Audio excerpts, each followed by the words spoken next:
痛みを感じろ。痛みを考えろ。痛みを受け取れ。痛みを知れ。痛みを知らぬ者に本当の平和は分からん。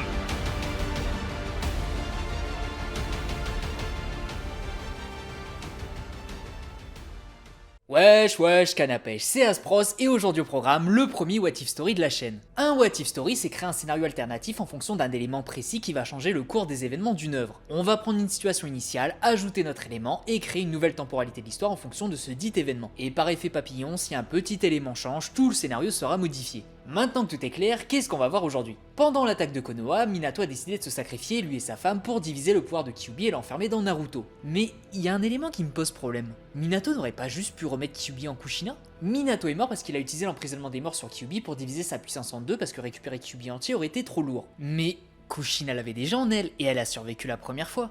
Pourquoi pas une deuxième fois? Parce que pendant la 4ème grande guerre, Naruto s'est fait voler Kyuubi. Quand un Jinchuriki perd son démon, il meurt. Mais Minato et Kyuubi étaient confiants dans l'idée que donner l'autre partie de Kyuubi à Naruto le sauverait. Donc encore une fois, pourquoi il aurait pas pu le faire sur Kushina à l'époque? Il est largement capable de sceller un bijou, même quasi vidé de son chakra vu qu'il l'a littéralement fait. Mais passons. Aujourd'hui on va voir comment l'histoire aurait changé si Minato avait survécu à l'attaque de Kyuubi. Les circonstances de sa survie peuvent varier, j'imagine deux scénarios. Dans le premier, Minato aurait remis Kyuubi en Kushina et les deux auraient survécu. Dans le deuxième scénario, Kushina se serait sacrifié pour emporter Kyuubi avec elle et mettre un terme à l'attaque sur le village. Donc soit Minato survit seul, soit avec sa femme. Mais pour simplifier cette vidéo, je vais partir du principe que les deux survivent. Dans le cas où Kushina sacrifie, Kyuubi serait mort temporairement et il reviendrait à la vie par la suite. L'un des buts de Konoha aurait donc été de récupérer Kyuubi et de le sceller dans un nouvel ordre, genre Naruto à cause de son sang Uzumaki. Kyuubi étant trop fort, les autres pays n'auraient jamais pu le gérer, donc Konoha l'aurait inexorablement récupéré, ce qui reviendrait au même au final. Aussi, je vais subdiviser cette vidéo en deux parties. On va voir comment Naruto partie 1 aurait changé dans un premier temps, et ensuite on verra comment la partie 2 aurait été affectée. Grosso modo, la partie 1 c'est comment on gère l'après-coup de l'attaque de Kyuubi, et la partie 2 c'est comment on gère l'Akatsuki et la paix dans le monde. Et enfin, je suis parfaitement conscient qu'il existe un arc hors série dans Naruto Shippuden où Tsunade imagine ce même scénario. C'est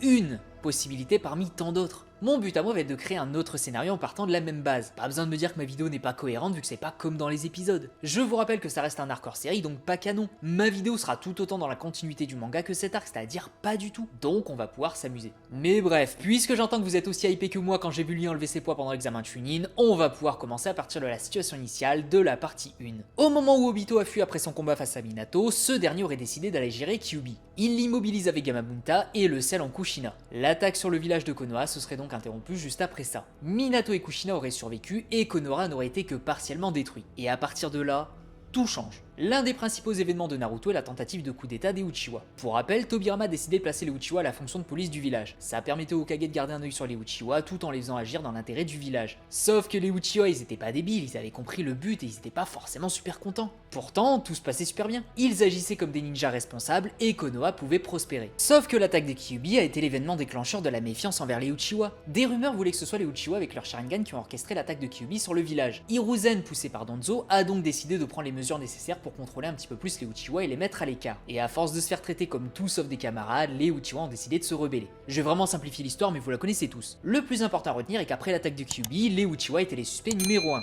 Être suspect n'a pas plu aux Uchiwa qui se sont toujours battus pour le village, donc ils ont commencé à devenir de plus en plus distants, de plus en plus rebelles et ils iront même jusqu'à fomenter un coup d'état. Hiruzen et Danzo sont donc majoritairement responsables de ça. Hiruzen croyait en ses camarades Uchiwa mais pas assez pour totalement les innocenter. Sauf que Minato est différent. Minato sait que le coupable est l'homme masqué et dans sa tête il y a des chances pour que ce soit Madara. Il n'aura donc pas cette méfiance qu'avaient les hauts dignitaires et il aura plus de chances de trouver une solution. Et je pense savoir ce qu'il se serait passé juste après. Quelques jours après, donc après les soins et les réparations du village, Minato aurait convoqué Fugaku, le chef des Uchiwa. Fugaku se serait dit, je sens qu'il va accuser les Uchiwa, c'est normal, tout nous incrimine, mais s'il dit un mot de travers, tête de ma mère que ça va mal se passer. Minato lui aurait dit, Fugaku j'ai besoin de toi, c'est une information top secrète, tu es le seul au courant, même Danzo et Hiruzen ne le savent pas. À ce moment là, Minato lui aurait révélé qu'un homme masqué a libéré Kyuubi et l'a envoyé pour détruire Konoha. Cet homme masqué possède le Sharingan et au vu de ses compétences, il le soupçonne d'être Madara. Et là, juste avec ces deux phrases, plus aucun coup d'état. Minato aurait fait appel au chef des Uchiwa, il se serait adressé à lui comme à un camarade. Il sait pertinemment que l'homme masqué agissait seul, donc lui n'aurait pas mis les Uchiwa de côté, surtout dans cette situation. Les Uchiwa, représentés par Fugaku, auraient donc reçu la confiance absolue du chef du village, clairement de quoi prendre ça comme une marque de paix et de camaraderie. Personne au village village n'aurait soupçonné les Uchiwa de l'attaque de Kyuubi et ils auraient récupéré la mission capitale d'aider Minato personnellement. À aucun moment les Uchiwa n'auraient fomenté de coup d'état. Mais revenons sur leur conversation. Minato aurait expliqué en détail la situation à Fugaku afin de comprendre au mieux l'homme masqué. Il lui aurait demandé si ce gars peut être Madara et quel est l'intérêt d'utiliser qu'un seul Sharingan. Fugaku étant un Uchiwa assez haut placé et probablement très expérimenté, il aurait compris rapidement que ce n'est pas Madara, du moins pas le Madara de la légende. Parce que si ça avait été le vrai Madara, Konoha aurait été réduit en poussière.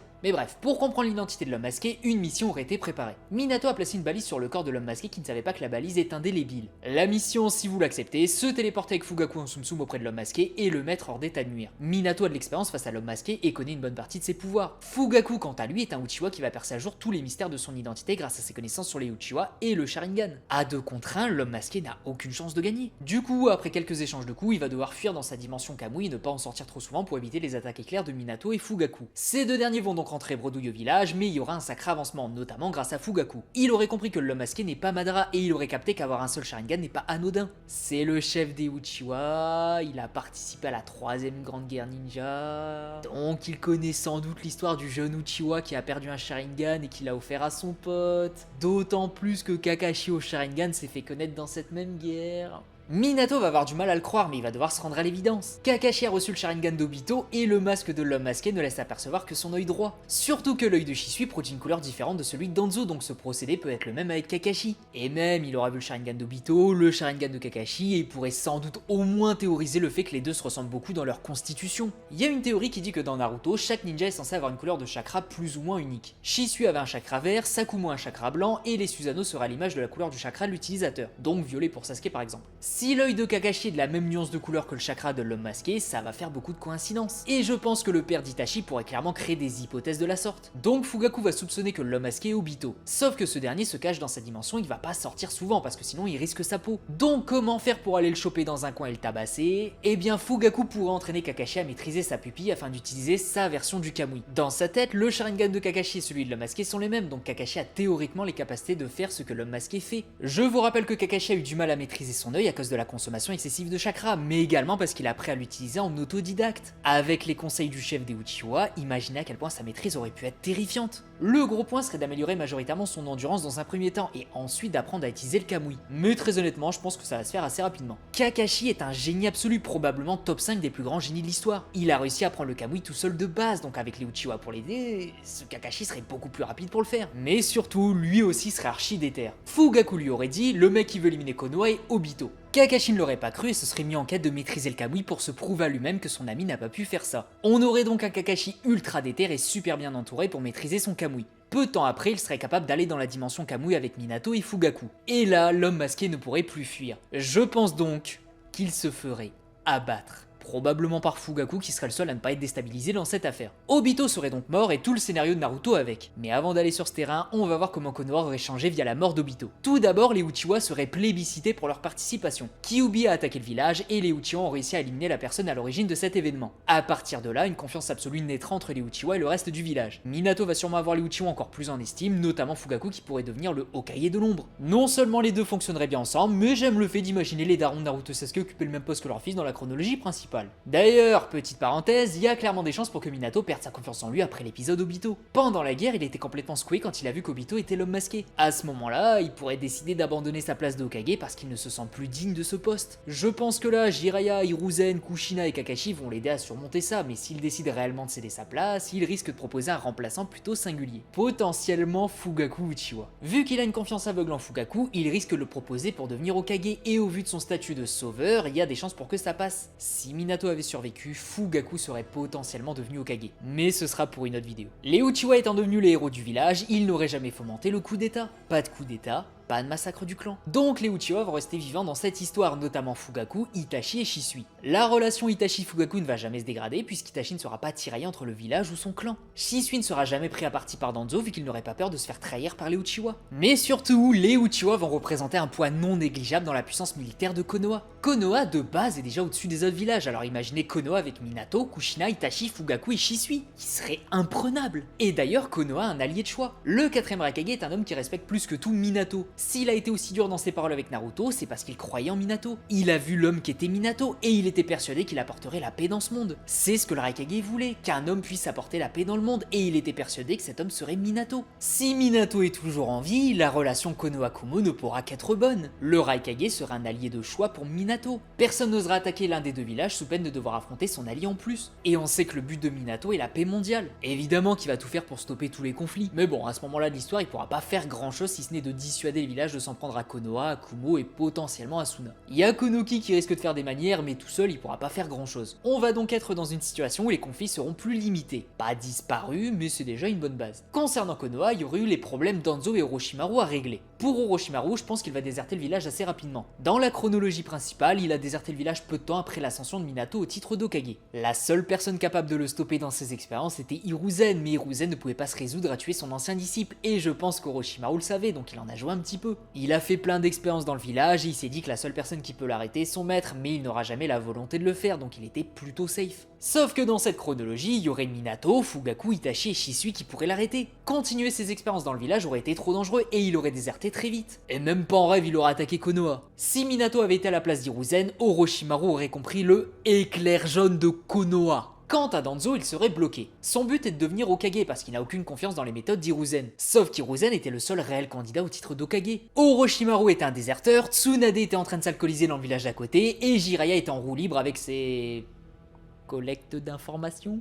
Et même quand Tsunade est devenu Hokage, Danzo a pu prendre sa place super facilement après. Mais dans ce scénario, si Minato lâchait sa place, il y aurait eu Fugaku, Hiruzen et Tsunade comme choix. Danzo aurait donc rongé son frein dans la racine et n'aurait jamais pu devenir Hokage. Et pire, il n'aurait eu aucun pouvoir de décision avec Minato et Fugaku à la tête du village. Danzo n'aurait donc pas été un problème ici. Donc tout ça, c'était la configuration de la partie 1 si Minato avait survécu. L'homme masqué serait mort, pas de massacre du clan Uchiwa, des alliances entre villages genre Konoha avec Kumo et Suna, et des individualités qui vont devenir primordiales dans l'instauration de la paix. Par exemple, Kakashi serait devenu archi chaud dans sa maîtrise du Sharingan. Itachi et Shisui auraient atteint un niveau cataclysmique. Kushina aurait pu apprendre à maîtriser le pouvoir de Kyuubi pour utiliser une sorte de Kasem 1 ou simplement utiliser les pouvoirs de Kyuubi comme Yugito. Fugaku aurait pu améliorer son œil alors qu'il est déjà surnommé l'œil maléfique. Et Minato.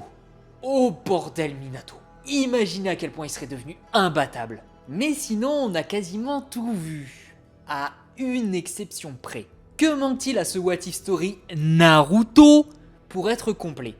Naruto bien évidemment. Mais je vous rassure, c'était difficile à trouver. Bref, qu'en est-il de Naruto? Bah en vrai, si Minato avait survécu, Naruto n'aurait plus été le personnage principal. L'histoire se serait concentrée sur Minato et Naruto aurait été une sorte de Boruto mais sans importance. Il aurait eu un père absent, il aurait voulu attirer son attention, il aurait eu des potes, bref, Naruto serait devenu une sorte de Boruto mais sans être le perso principal. Du coup, tout le délire de la mission au pays des vagues, de l'examen Chunin, ça pourra avoir lieu, mais en second plan. Mais voilà pour la partie 1. Konoha serait archi cheaté et le monde connaîtrait déjà pas mal de répit. Dans le pire des cas, seul Onoki ferait des manières, mais quand il va voir l'alliance Konoha-Kumo, il va rester à sa place. Mais maintenant, voyons voir comment Minato aurait géré l'Akatsuki. Bah, en soi, l'Akatsuki va pas beaucoup changer d'attitude. Obito qui tirait les ficelles est mort, mais Nagato avait son propre objectif, capturer les bijoux et créer une arme de dissuasion massive. Après, l'objectif de Zetsu est de ramener Madara à la vie pour qu'il ramène à son tour Kaguya. Je pense qu'il va donc essayer de manipuler Nagato pour qu'il utilise le cycle des réincarnations pour ramener Madara, mais très honnêtement, je vois pas comment il va réussir à le forcer. Donc on va mettre Zetsu de côté pour l'instant. Il reviendra un petit peu plus tard dans notre histoire. L'Akatsuki dans la partie 2 serait composé de quasiment les mêmes membres en dehors d'Itachi et Obito. Itachi n'ayant aucun intérêt à rejoindre le groupe et Obito étant mort. Dans la partie 1, l'Akatsuki aurait juste récupéré des moyens financiers et humains afin de mettre en place un plan de traque des bijoux. Ils auraient été aussi absents que dans la trame principale. D'ailleurs, je vais faire un petit aparté sur les méthodes de l'Akatsuki. Ça va être primordial pour comprendre la suite de l'histoire. L'Akatsuki avait un plan bien ficelé. Elle récupérait des membres à travers le monde pour augmenter ses effectifs. Ses membres collectaient de l'argent via différentes missions afin de remplir les caisses de l'organisation. Cet argent servait à s'équiper comme il fallait et à payer des gens pour traquer les Jinchuriki ou les bijoux. Dès qu'il savait où le Jinchuriki était, il passait à l'offensive. L'Akatsuki avait donc besoin de réunir des fonds pour retrouver les bijoux et ils auraient surtout fait ça dans la partie 1. C'est d'ailleurs ce qui a été fait dans la trame principale. Ensuite, le but est de collecter les bijoux dans l'ordre croissant des queues et les sceller dans l'ordre dans la statue pour éviter qu'elles ne se brisent. La collecte des bijoux doit être la plus rapide et la plus silencieuse possible. En faisant ça, ça laisse très peu de temps aux autres villages de monter une contre-offensive et potentiellement une alliance. Parce que oui, l'Akatsuki ne peut pas gérer les 5 grands pays. Le surnombre va être fatal pour eux. Donc il faut les capturer dans un laps de temps assez court. Pour preuve, les Kage ont décidé de tenir un sommet après la capture de 8 bijoux. S'ils avaient mis plus de temps, le conseil des 5 Kage aurait eu lieu plus tôt. Mais bref, gardez ce que je viens de vous dire dans un coin de votre tête. Cette organisation va donc agir dans l'ombre et très peu d'informations arriveront aux oreilles du village au début. Jiraiya serait la principale source d'informations, mais on peut imaginer que Shisui et Itachi en feraient de même. L'Akatsuki serait donc plus facilement exposée au grand jour. Mais bon, ça changera pas grand chose dans la partie 1.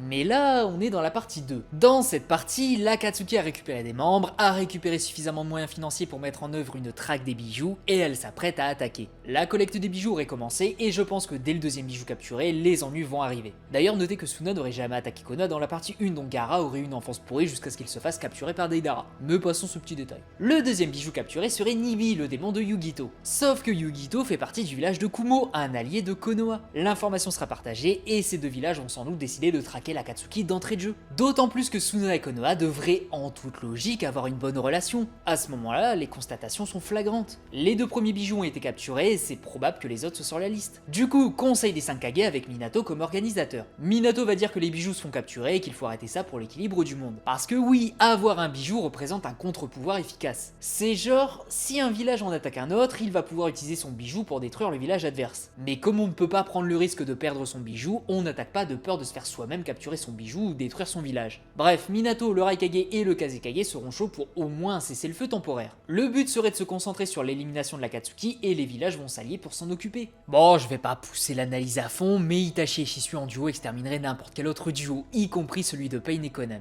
Mais même si vous ne pensez pas comme moi là-dessus, dites-vous que Minato et Fugaku pourraient s'en occuper. Donc là, les duos vont se faire éliminer petit à petit et très rapidement, il ne restera que Pain et Conan. Après, pour la défense de l'Akatsuki, je ne pense pas qu'ils vont attaquer bêtement en duo sans prendre de précautions, mais Itachi et Obito ne seraient pas là pour conseiller Nagato à faire les meilleurs choix stratégiques. Nagato n'est pas un cornichon, mais là il perdrait deux de ses généraux les plus solides. Et comme les villages vont tout mettre en œuvre pour défendre au mieux leur Jinchuriki, l'Akatsuki ne pourra pas beaucoup attaquer. Il passerait donc de chasseur à chasser. Et très franchement, le mieux à faire serait de prendre toute l'Akatsuki et d'envoyer tous les membres en même temps pour détruire un village et récupérer le ou les bijoux. Et ça, vous voyez, c'est pas débile. Bien sûr que le but de la traque de l'Akatsuki est de récupérer les bijoux dans l'ordre croissant des queues pour les sceller dans la statue pour éviter de la casser. Mais Nagato peut sceller les bijoux dans un Shibaku Tensei et les sceller plus tard dans la statue. Donc attaquer Iwa et Kumo dans un premier temps serait pas mal et ça fonctionnerait sans doute. L'Akatsuki aurait déjà les deux premiers bijoux. Sambi sera récupéré rapidement après par Deidara. Les 4 et 5 seront récupérés après l'offensive de l'Akatsuki sur Iwa et personne dans ce village ne pourra gérer. Ensuite, Utakata et Fu seront capturés comme dans le manga, c'est-à-dire hors écran évidemment. Et je pense qu'avec ce changement de stratégie, les 5 villages seraient pris de court. Ils sont alliés en mode cessez-le-feu mais pas assez pour se partager des ninjas pour éviter les offensives ennemies. Si l'Akatsuki attaque Iwa, les autres villages n'auront pas le temps de venir aider. Par contre, Konoha et Kumo risquent d'être vraiment prêts pour ce genre d'offensive.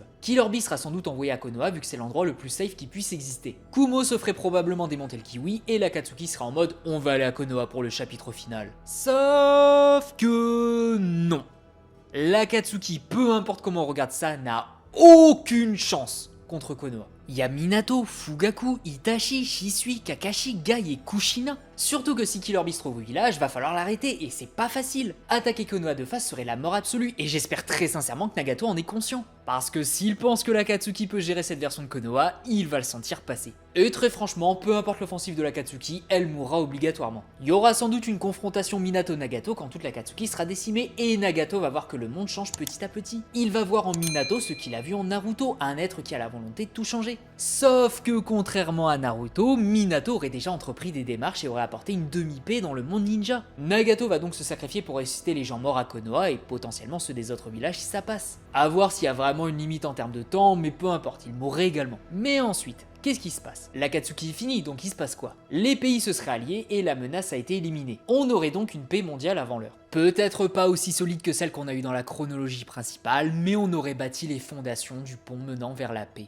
Mais il reste un problème. Il reste des soucis. On a un problème de soucis. Orochimaru et Zetsu. Bien évidemment que Zetsu n'aurait pas pu convaincre Nagato de se sacrifier pour amener Madara vu que Nagato avait sa propre vision de la paix. Du coup, il aurait sûrement rejoint le camp du plus gros détraqué de l'histoire, Orochimaru. Je pense que Zetsu va récupérer les Rinnegan de Nagato juste après sa mort. Au vu de sa prestation pendant la guerre, il peut clairement le faire, même à proximité de Minato. Et là, on aurait Zetsu qui va à la rencontre d'Orochimaru et qui lui offre des Rinnegan. Orochimaru avec des Rinnegan. Imaginez ce malade mental. On sait que des Rinnegan sont difficilement supportables, même pour Obito qui était composé à moitié des cellules d'Hashirama. Sauf qu'Orochimaru aurait accès à Zetsu. Il pourrait techniquement prendre son corps et devrait être capable de les supporter. Ou au pire, il fait des expériences sur son corps pour récupérer du sang Uzumaki. Et au vu de son corps, il pourrait même aller chercher le mode ermite des serpents. Il pourrait récupérer toutes les capacités de ses sbires du son comme Kabuto l'a fait. Imaginez Kabuto mode ermite avec un corps composé à quasi 100% des cellules d'Hashirama, plus le Rinnegan, et vous aurez Orochimaru. Cet Orochimaru serait une menace planétaire. Et je pense que là, personne ne pourrait le tester en 1v1. Sauf qu'évidemment, affronter 5 pays seuls ne serait pas possible, même pour lui. Konoha serait beaucoup trop fort. Donc, il utiliserait l'Edo Tensei. On aurait donc la 4ème grande guerre ninja Orochimaru contre le reste du monde. Et quel serait son principal pion dans cette guerre? Je vous le donne dans le mille, Madara. Orochimaru va forcément vouloir ressusciter Madara, et là, les problèmes vont commencer. Zetsu va expliquer le plan à Orochimaru. S'il récupère les pouvoirs de Jubi, il deviendra l'égal de l'ermite Rikudo, il maîtrisera tous les jutsu de ce monde, et il sera immortel. Orochimaru sera forcément tenté, et il va déclarer la guerre aux 5 pays. J'imagine que la configuration de la guerre sera la même. Les 5 grands pays vont s'allier, et Orochimaru va ramener à la vie tous les ninjas que Kabuto a ramenés, en dehors évidemment des ninjas qui auraient survécu dans cette chronologie. L'alliance ninja commençant à prendre l'avantage, Orochimaru aurait décidé de ramener Madara à la vie. Et c'est là que tout va basculer. Madara va faire son Madara, c'est-à-dire qu'il va flex dans tous les sens. Orochimaru et Madara vont entrer en contact et Madara va se libérer de l'Edo Tensei. Affrontement entre les deux et Madara va utiliser ses yeux pour obliger Orochimaru à utiliser le cycle des réincarnations sur lui. Je pense que Madara aurait clairement le niveau pour le faire. Donc, Madara de retour à la vie, il récupère ses Rinnegan et il collecte les bijoux sans pression comme dans l'histoire de base. Et là, il y a 1 milliard de scénarios possibles. Je vais me concentrer sur 2 seulement, les 2 plus logiques en fonction de ma trame de l'histoire. Dans le premier, Madara sera juste beaucoup trop fort et personne dans le monde ne pourra l'arrêter. Dans la chronologie principale, Naruto et Sasuke étaient là et ils s'en sortaient pas trop mal. Dans ma chronologie à moi, ils n'auraient pas été les réincarnations d'Indra et d'Ashura, donc pas de boost de puissance et aucune chance de gérer Madara. Parce que oui, Indra et Ashura ont choisi Naruto et Sasuke par rapport à leur parcours de vie et par rapport à leur ambition. Mais si la chronologie est bouleversée, ces deux-là ne seront juste pas au niveau. Naruto ne serait pas devenu aussi fort parce qu'il n'aurait pas eu cette volonté en acide trempé de maintenir les liens avec ses potes durement acquis. Et Sasuke n'aurait pas perdu son clan, donc aucune raison de chercher toujours plus de puissance. Et dans ce cas-là, vous voyez le scénario catastrophe. Madara lance le Tsukuyomi infini et tout le monde est pris dedans. Ensuite Kaguya arrive et fin du monde ninja. Pas très joyeux. Mais d'un côté, j'aime beaucoup ce scénario. Ça démontre un truc assez important. Les enfances catastrophiques de Naruto et Sasuke ont été un mal pour un bien. S'ils avaient gardé leur famille, le monde aurait disparu. En les perdant, ils ont pu changer le monde ninja, le sauver et construire une nouvelle famille. De leur malheur est née leur plus grande source de bonheur. C'est un petit peu poétique quand même. Et sinon, il y a l'autre scénario. On pourrait imaginer qu'Indra et Ashura se seraient réincarnés dans 2 autres ninjas. Un ayant la volonté absolue de changer le monde grâce à l'aide de ses camarades, et l'autre cherchant la puissance pour imposer sa volonté au monde. Naruto et Sasuke auraient cédé leur place de réincarnation à leur père, Minato et Fugaku. Et dans ce cas-là, l'histoire aurait été exactement la même. Minato et Fugaku auraient géré Madara jusqu'à l'apparition de Kaguya, il l'aurait scellé et fin de la guerre. Peut-être un affrontement entre Minato et Fugaku pour le drama, et fin du manga. La paix dans le monde ninja aurait été instaurée et tout le monde vécut heureux et fier beaucoup d'enfants. Donc la survie de Minato peut mener à 2 finalités différentes. Soit il sauve le monde ninja, soit il le condamne. Et je vais être honnête, je pense surtout qu'il va le condamner. Autant Ashura pourrait se réincarner en Minato, autant Indra, c'est plus complexe. Après, beaucoup d'événements du manga n'auraient pas lieu, certains auraient lieu, et Naruto et Sasuke ne seraient plus les protagonistes. Par contre, on aurait l'ascension d'Orochimaru et plus de chapitres sur Itachi, Shisui et Fugaku. La chronologie du manga me semble quand même bien meilleure, mais j'avoue qu'un arc totalement fanservice sur ça ne ferait pas de mal. Mais bref, cette vidéo est maintenant terminée. Selon vous, comment l'histoire aurait été impactée si Minato avait survécu? Est-ce que ça aurait changé des choses? Est-ce qu'on en serait arrivé au même point? On en discute dans les commentaires. Je vous rappelle encore une fois que le scénario que j'ai créé n'est qu'un scénario parmi l'infinité de possibilités qui existent. Si votre scénario est différent du mien, c'est presque normal. Pas besoin de dire que mon scénario n'est pas possible ou pas cohérent, c'est la magie des œuvres de fiction. Surtout que ça va vous demander d'accepter l'idée que des persos comme Obito ou Itachi ne seront pas aussi bien développés. Par contre, des personnages comme Orochimaru, Minato, Fugaku vont bénéficier de ce What If Story. Mais allez, on se retrouve la prochaine fois pour parler d'un sujet que je dois traiter depuis approximativement 54 ans et 2 mois. Vous verrez.